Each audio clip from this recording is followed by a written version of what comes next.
Hello, everyone, and welcome to Disney WTF, where we talk about what's the fuss about Disney. This is episode 38. And for those that don't know us by now, we are a Disney couple. One of us is a Disney fanatic, and one of us is not. But somehow, we've made a way to make this relationship work. Richie's just embraced my shoulder unexpectedly. Yes. You moved in for the shoulder. I did. How's it going? It's going fine. I'm looking at your non-Disney shirt and rolling my eyes all over the place. It's because I'm running out of Disney gear. Like I need people to send me Disney shirts. If someone can send me a Disney shirt, that'd be great. I'm a size large. If your sizes run big, if your sizes run small, I'm an XL, extra large, because I'm a husky man. So if anyone wants to send me a shirt, it'd be awesome. Well, I mean, maybe I'll buy you a Disney Spirit jersey because those are super popular right now. I don't even know what that is. I know. I'm gonna get one myself. It's like it's a long sleeve shirt, and it has Walt Disney World written across your back, so it's like a jersey. And then it's got the logo on your upper chest on the front. Okay, they're super fun. I want one in mint. Okay. I'm gonna get the mint color. Well, That's my goal. how about before that we do headlines? Okay. Gladly. Okay. So earlier today, I discovered something and I made a big gasp, and I told Richie I can't tell him until the podcast because I try not to tell him anything so I get a genuine reaction out of him. So there's going to be a pilot at All-Star Resorts that they're going to have an RN in the lobby at a certain time of the day every day. Really? Yeah. That's interesting. And so Disney's saying like, oh, we can do, minor injuries or attend to you in some ways from 7 a.m. to 11 a.m. in the lobby. So an RN is a registered nurse for those that are not in healthcare that don't know what that is. Yeah. And I was looking on the Disney website because I know that there are nurses available in the parks. And it turns out it says first aid presented by Florida Hospital. Yeah. So how soon do you think that they'll get a pharmacist in there? Well, I mean, I'm sure there's a long way to go. Yeah.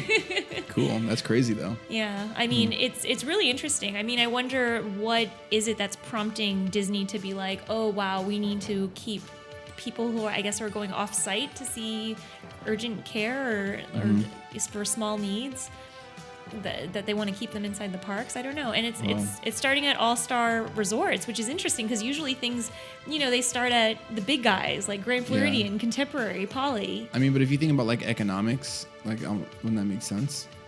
Yeah. Like because like usually, there's some some socioeconomic factors that would make sense for, or maybe they had more reports. Like maybe it's like there's just more reports of injuries and other things happening, at a specific resort. So could be. And maybe it was the All-Stars. Maybe there's a lot of pool incidents that have been happening or something. Maybe that's what it is too. Like a lot of pool issues, people out in the sun, in the pool all day. Like I guess that kind of makes sense.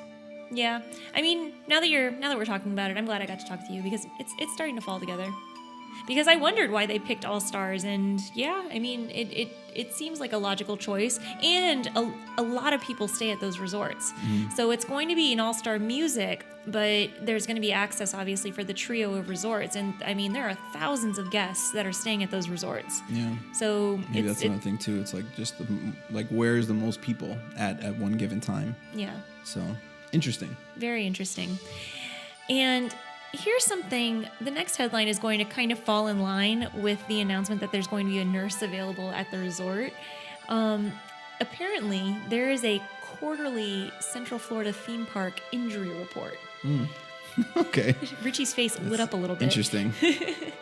And so how many incidents would you guess for the quarter that Disney in the 4 theme parks experienced? 3,000. 3,000? Well, you are going to be shocked by the number that I'm about to tell you. Okay. 9. 9 incidents? 9 incidents oh that were God. Reported to. I mean, I'm sure that a lot of people felt different ways and maybe didn't report it, but officially reported in this report were 9 incidents. Wow. Here are some stats for you. 5 of them were related to previously existing conditions. Okay. Like an asthma attack of sorts. Well, mostly chest pain. Okay. And the age range, 55 to 77. And there was 1 fracture. She was getting on flight of passage. Wow. She was probably so excited. I know. She might have fallen, poor lady. Can you imagine? Yeah, or a man. No, it was a lady. Oh, it was definitely a lady. It was a Okay. lady. Yeah, that's because rough. they did say that it was a female. But yeah, very, very interesting. And it's interesting to see that all of these, more than half were related to previously existing conditions. Because, you think about the warning signs like, please do not ride if you Yeah. have this going on. It's only 9 issues. Yeah. 3,000. Just threw out a number. It sounded accurate for the amount of people that's in and out. Yeah, I mean, that's true. You figure, like, on Christmas Day alone, like 50,000 people maxed out Magic Kingdom alone. And there wasn't even an issue reported on that day from what I read. So very, very crazy. And I think I'm going to be keeping up on this every quarter because it's very interesting. Yeah, see, well, it's up 10%. We have one more incident. I know. Literally, that's what would have to happen. All right. And my last headline, and I think you're really going to be interested in this. Okay. Animal Kingdom Lodge is going to be a pilot program. So many pilots. A pilot program for going cashless. And there's going to be only cash that you can use is to tip. Nice. Yeah, and that's going to be starting in the Jumbo House, which is the main lobby area, the main building of the resort. February 12th. Oh, okay. February 12th. See, this is like another step towards, crypto and the blockchain. Please refer to episode 37. Putting it all digital. Yeah, I mean, it's very interesting. Although a lot of people don't carry cash anyways, maybe they felt like the extra steps to count cash in the morning, distribute it to the store. I mean, I feel like, you do get charged to use, your credit card. Like, there's a processing fee that merchants have to pay. But I feel like there should be a charge if you use cash because it's so much extra work that has to be done. Like, I had to use cash today because I left my wallet at home, and it was a terrible experience. Oh my gosh. I had to figure out where to put my change. They had to count my change, give it hand me money. It was a rough experience. Well, here's not entirely related to cash usage, but kind of related to credit card usage. I typically pay for our groceries on a credit card, so I get points. And I left my credit card at home, and I only had my debit card, which is basically cash. And I was so upset that I didn't get you points. Didn't get the points. Yeah, that's funny. So, this is literally, like you were saying, maybe another step towards that, what did you call it? The Crypto. Disbit? Oh, the Disbit. Yeah, collectibles. Yeah. Yeah. I gotta write an article about that. Okay. Well, anywho. Yeah. So, those are all the headlines I have. Yes. But I'm really, really excited about today's episode. Okay. Because it's not a topic about a themed land or a specific ride. This is just going to be all park encompassing, almost. We're going to talk about the top 3 longest and top 3 shortest rides at Walt Disney World. Okay. What are your initial thoughts on that? Why? I was just about to ask why is this important? Okay. Well, because I was thinking about the value, because you, as a person, put so much emphasis on the value of time. Yes. And you want to figure, if you're waiting in line X amount of minutes, hours even at this point, for a specific ride, are you going to get that value out of the ride length? And really, I want to say the ride theming, but the problem is theming and experience is so subjective. Time is something that you can actually quantify. Yeah. So, Smart. I like this. I know. Yeah. I'm really excited about this. Fairly impressed by just your reasoning behind deciding to do this. I know stuff. Yeah. Okay, So, let's get started. okay.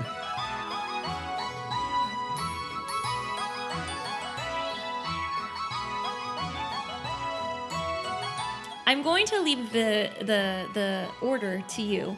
Let's start with the top 3 longest rides. Would you like to go from the longest ride down? No, the other way. Okay, so you want to go up to what is the longest ride Yes. that's available at the parks? Yes. Okay, so number 3, Kilimanjaro Safaris. And that clocks in at 18 minutes and 30 seconds. So this is the time that when you step onto the or into the car, it's 18 minutes to get off. Yeah, so the amount of time that you're actually going to be experiencing the ride is 18 minutes and 30 seconds. Wow. And it's interesting because of this list, and this is not going to really spoil anything for you, but of this list, this ride would probably have the longest wait time of the three. Because it's not uncommon for you to wait in line for the safari for almost 2 hours without a fast pass. That really, I mean, I'm not sure if this is a good thing because I feel like that really puts it into like, none of these are worth it because it's so long, like unless you have a fast pass, because that's so much time to wait to do something that's only 18 minutes. But what if you're with a kid and they love animals? Isn't it worth it? Yeah, if you had a fast pass, you It's should have worth it gotten to a plan fast pass. ahead. Yeah. If you know your kid loves animals, like get a fast pass. Well, you love animals. Or advocate for My kid loves animals. Advocate for crypto fast pass exchanges, and that way when if the technology does come, you can just trade it with a fast pass. You can say, hey, can I have your fast pass? Okay, but in an imperfect world where there's not crypto, or there is crypto and nobody wants to give up their Kilimanjaro fast pass because it is so spectacular. Is it worth it? I don't know. But that's the thing. Like that's what I'm trying to get at. About. I mean, I love the safari, and I feel like every time we get on the safari, it's like better. Every single time, it feels like the animals get closer, or we see more animals, or the safari guide is more, fun and exciting, and has more fun facts about the animals. Yeah. I don't know, and I've maybe waited in the standby line, which doesn't have a fast pass, a handful of times, and I mean, I don't get off the ride dissatisfied. I don't get off the ride and say, oh my gosh, it's already been 2 hours and I've only done the safari. I never say that. I'm just like marveling at the wonder of going through Harambe Reserve and all the animals that I just saw. What do you think? I don't know. I'm thinking they need to do more in the queue to let the time pass for 18 minutes if I have to wait more than an hour. Which is funny that you bring that up because nowadays, a lot of the queues have become interactive. I've not seen that. Queues that were previously not, and the one that comes to mind first is the Haunted Mansion. The Haunted Mansion used to be just you walk underneath a tent. If you're lucky, you might be standing out in the sun for a while doing a circle, and you have to just wait, talking to your companion or fellow waiters. Before you get into the ride. But now they have it so that you have something that you can touch, like music instruments that you can touch and play with before you get in. And that's just one of the examples in the queue, but it does have more interaction that's available. Okay. So it's becoming a thing where if you are waiting in line for an hour, it's not just you looking at your neighbor. It should be mandatory. It should be mandatory. Like it should be like if the wait time jumps above 60 minutes, like something needs to happen or people need to be more entertained. It makes me think of Roller Coaster Tycoon. Did you ever play that? Yes, but I don't remember much. Okay, well, in Roller Coaster Tycoon, if you had a long wait, like you could hire an entertainer to run through the queues. See, that's needed. An entertainer? Yeah. Well, I talked about this before, I think, on an episode that like they need to hire people specifically to provide in-queue entertainment. I think you did actually. Yeah. Anywho, but let's move on. Okay. So, the next longest ride in the parks is the Walt Disney World Railroad at 20 minutes.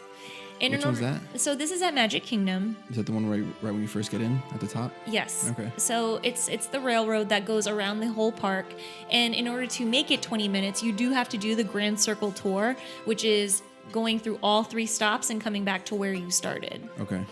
And so it's only 2 minutes longer. Yeah. Interesting. Well, a minute 90 seconds. Yeah, it is. I mean, we probably might have to check this. Because what if whoever did that, timed it wrong or something? I know. I didn't time these myself. Full disclosure. I did get this offline. So we'll check it next time. Yeah. And go. Yeah. Now, the railroad has a significantly less wait time.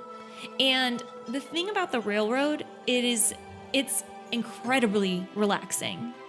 So even though it doesn't have the flashes and the fun and spectacle of the safari, let's say, it has one of the most relaxing journeys for a Disney adult that you can ask for. I mean, I would say next to the Hublon, it's probably one of the most relaxing things to do in Magic Kingdom. They should have beds on there where you can just lay, or like pillows, like a Mickey head you can just lay on. Why don't you bring your own? It's true. Bring your own Mickey head if you're going to go on that ride. You might need it. Wow. But I really like the railroad, not just because of the relaxation, but the dioramas that you get to go through that are kind of hidden and tucked away. I think that's super duper fun. Mm-hmm. Do you remember riding the railroad? Yeah, I don't think we did the full loop, but we got off early. Mm-hmm. Yeah. Because we were actually using it for transportation purposes, not just as a ride alone. Mm-hmm. But I think it's underrated, but if you think of the value that you personally get out of it, then really it's worth it because you don't have to wait in line for that long at all. Maybe 15 minutes you'll have to wait on a busy day. All right, are you ready? For the one, for numero uno. You might be disappointed. Listeners might be disappointed by this. What's so funny about it? I hate to be building it up like this. Okay. Oh. So the longest ride in Walt Disney World, Carousel of Progress. Really? Yeah. It's interesting. Because but the crazy thing about that is that actually has a lot of cool value. Interesting. That you can get out of. So you do think that Carousel of Progress is valuable. Really quick, it's 20 minutes and 45 seconds. Again. I know. That's cutting it so close. I know. I bet you, at the end of the day, Disney actually made them all the same length. And just whoever did this timed it wrong.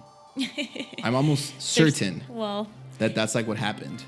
Then at least these are 3 of the longest rides at the park. Okay, let's talk about Carousel of Progress. Okay.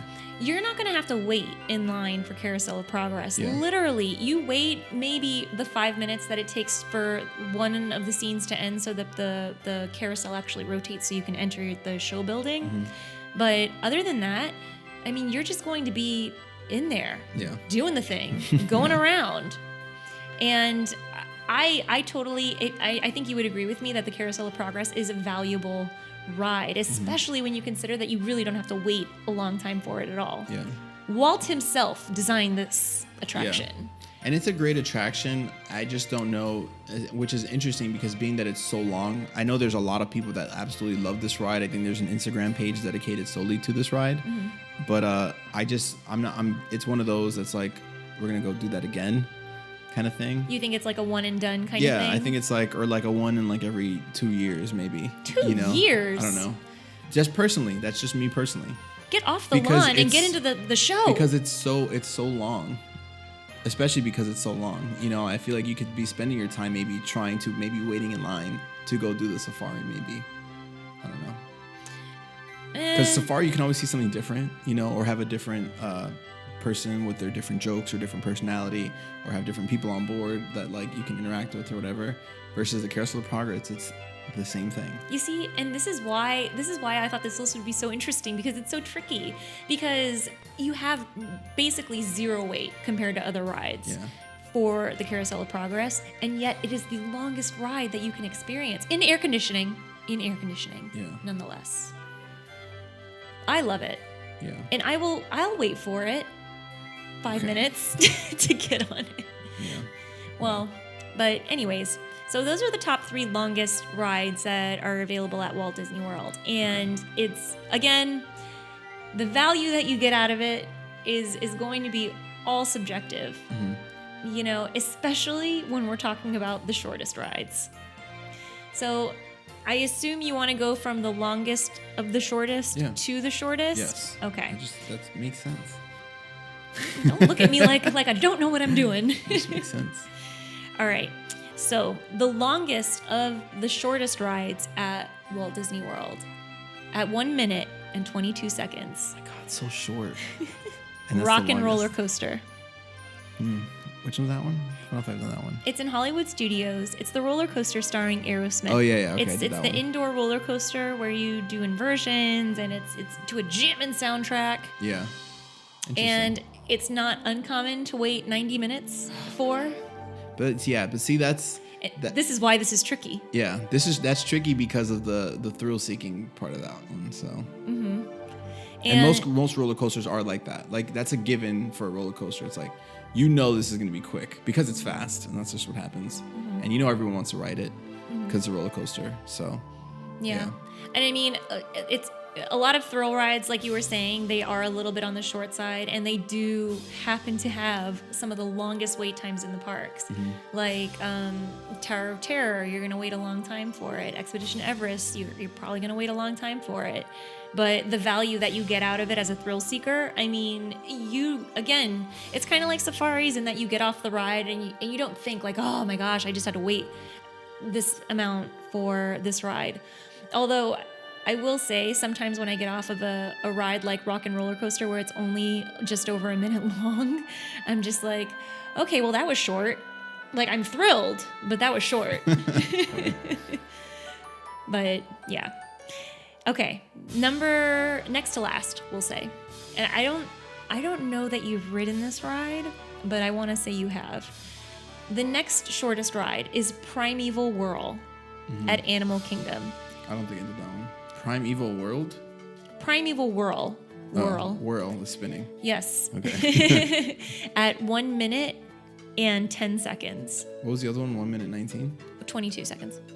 Okay. Again, we got to get the timers. That's a bigger difference. You think? But see, that's a much bigger difference. The other ones are like within 3 seconds, borderline. No, your math is off, but that's okay. So Primeval Whirl, it's a mousetrap style roller coaster in Dinoland USA and Animal Kingdom, and you typically do have to. It's also like a roller coaster. Like I don't know if I said that. You also have to wait a fairly long time to get onto this ride. Not as long as Rock and Roller Coaster, or even Dinosaur for that matter, but you are only on the ride for a little over a minute. I mean, it is crazy. There is like a couple of drops in it, and then you're just off. You're off the ride back into Dinoland USA. Yeah. It's. I would say that of the rides on this list, this would be probably my least favorite to wait in line for. Yeah. I don't think the ride is comfortable, for one. Is it the one that spins or no? It's so if you it's can close to it. So it does spin at some point. It's 2 and 2, and you're kind of like in this round thing, this round cart of some kind, and you are going up. It's like a roller coaster. You're going up and you're dropping around. I'm just trying to see if I remember riding it, because I remember there was a roller coaster in Dinoland that spinned. Yeah. Oh, this is it. This is it. Okay. Yeah. This is the only one. All right. Cool. And if you remember it, what do you think about like the value that if you were to wait like 40 minutes in line for it? Yeah, I wouldn't. But that's a ride I just probably wouldn't want to ride again. The spinning. Yeah, I don't know. It wasn't super memorable. Like it wasn't like, oh my god, like can't wait to do that again. It wasn't one of those. No. You know, it wasn't like Spaceship Earth or anything. Spaceship Earth. You think that one's one that's memorable? Yeah. Or Space Mountain? The roller coasters. They're both roller coasters, aren't they? Spaceship Earth is not a roller coaster. That's in the ball. What's in the ball? Spaceship Earth. Yeah, but what is it? What is the ride? Remember, you go in the Omnimover, and you go up, and then you go through the scenes of history. Oh, okay, yeah, I'm thinking about narrated by Dame Judi Dench. I'm thinking about the one that's the roller coaster in the dark. That's Space Mountain. Yes, that is Space Mountain. That's what I was talking about. It's not like it's Space Mountain. I knew that's what you were talking about, but I wanted you to say it. All right, cool. It's just so confusing. I need like a cheat sheet. Like I need like, you know, when sportscasters have like, they have like lists of like all the players that they want to talk about and things like that. I need one of those for when we do these, so I can like just look and automatically know what I'm talking about.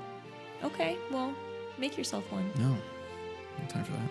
Okay. I don't even know what to put on there. Well, except for like names of mountains. well, and where they're located. Yeah. Ride length. I guess. Oh yeah, right. Wait Yeah, times. that one is 2 minutes and 10 seconds. I'm glad you asked, John. It's funny. Well, I can't help you with that, but if you want to create your own, I implore you. I think it would be a good research project before our next trip. Yeah. Which might be happening soon. I'm not gonna do that. Sooner than later. Anyway. Okay. So now, drum roll. The moment you've all, Richie at least, has been waiting for. The shortest ride in Walt Disney World, is another roller coaster. Well, that makes sense. Yeah, it does. After what we discussed before. Goofy's Barnstormer at an incredible 1 minute and 3 seconds. Wow. And we talked a little bit about Goofy's Barnstormer, I think, in our Space Mountain episode, where it's similar to the Gadget Go coaster that we rode in Tokyo Disneyland, and the ride that you couldn't fit in. Yeah, that's the one. It's funny.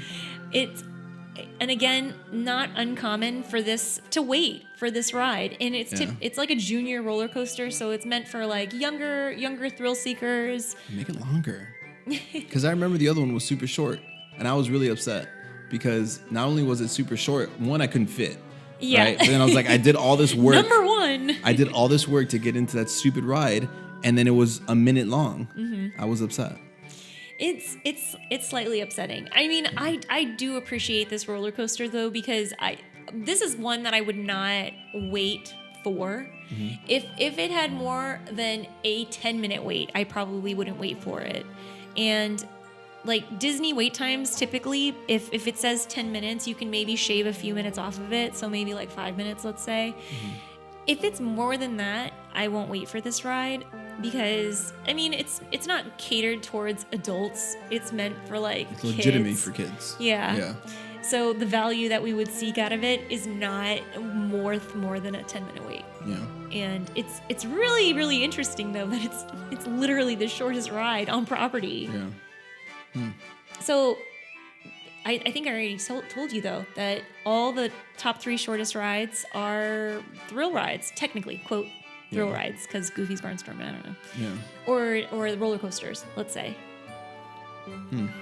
And I did want to do honorable mentions, and you kind of mentioned earlier where, Disney made these rides all the same time. Well, there are rides that are all exactly the same time, and you'll notice something consistent that's with each ride.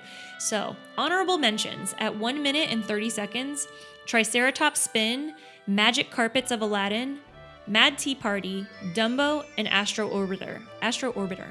So, with the exception of the Mad Tea Party, all of those rides are that you go up on these like arms. Yeah, the wing things. And spin around. Yeah. And spin around. 1 minute and 30 so they seconds. probably use the same one. Each and every one of them. 1 minute and 30 They're seconds. like, we need 5 of those. And they just made all the different rides. Yeah, put it right there. Yeah, we'll take care of the rest. We'll move it around. Yeah. And put carpets and different things. I think that over my research, I noticed that it just, for me personally, because we did mention kind of the value is very subjective, because maybe I don't want to wait X amount for whatever ride it may be, but you do, is boat rides. So the boat rides tend to be like the longest with like as minimal of a wait time as possible. So Living with the Land, maybe you'll wait 30 minutes at the most, hopefully. And it's like a 12, 13 minute ride through. And that's just like an example. Yeah. So boat rides. Interesting. That's some interesting stuff. You seem stunned, to be honest. Yeah. I don't know. It's just, I wonder if like, people plan their, like how, if people take, like, I wonder if there's someone out there that took all that you just did, but did it for every single ride. And that's how they plan their trips, like to the T of like, maybe they even already know ahead of time, like, this is the average wait time for this. So, and then once we know that, we can do like go here and then go there. And that's like, so they can maybe maximize the day. Probably. I don't know. That's probably fun for a lot of people. Yeah. I wonder if that exists like as a standard. That'd be cool. Like if there's like a go-to, like this is how you maximize your day, like to ride everything based off of these times. Well, yeah, there is usually, like a lot of fan sites, they have touring plans, like literally plans that you can use to get the most out of your day. So like what we did in Tokyo Disney, where we only had 1 day, like what we did was an ideal kind of plan where you go to the rides that you know are going to have the longest wait for the least amount of value, relatively. Yeah. First. Relatively speaking, yeah. Because I think their first ride we rode was Peter Pan. Same thing in Magic Kingdom. Peter Pan is, I don't know the exact wait time or the exact ride time, but it couldn't be more than maybe 2.5 minutes, let's say. And the wait may be 70 minutes on a busy day. Not even on a busy day. On Tuesday, it might be 70 minutes. Yeah. So it's you gotta maximize your time, and I mean, maybe this is one of the ways you can do it, I suppose. Yeah. You know, Primeval World, maybe not worth it. Just putting that out there. Well, What rides do you feel like you get the most value out of? all To the roller conclude. coasters. Oh, really? Mhm. So, rock and roller coaster, 90 minutes, a minute and 22 seconds, and you're gonna do it. Valuable. Spaceship. Space Space Mountain. Mountain. Spaceship Mountain. Space Mountain. Yeah. All right. Well, you're a thrill seeker. That's why Exactly. you have me. Exactly. Thrilling. Yeah. Just kidding. So that's all I got. Yeah. Interesting stuff. Well, I learned a lot. You know, we had some interesting debates about the importance of time And value. and value. So hopefully, you know, anyone listening or watching is thinking a little bit more about how valuable is their time at the park. This got real deep, Yeah. real quick. But as always, find us on any social media platform that you prefer. I'm pretty sure we might be on there. Anyway, we're on Twitter, Facebook, Instagram. We do have a YouTube channel if you want to see what we look like and see how we look at each other deeply into each other's souls. We're also there as well. Richie's looking at the computer most of the time, just so you know. Just to make sure I don't lose the recording. But because I'm the sound engineer. The sound. So I got to make sure. Anywho, also we have an Alexa flash briefing that's amazing. If you have an Alexa right now, definitely check out Add the Walt Daily to your flash briefing, and we're supposed to be putting them up on Anchor. So if you can download the Anchor app, you should be able to tune in daily and listen to the amazing Disney productions that Lori's making. Where I'm the for you sound guys. engineer. Where she's the engineer on that one. And as always, thank you guys so much for listening. We very much so appreciate it, and we hope you have a magical day.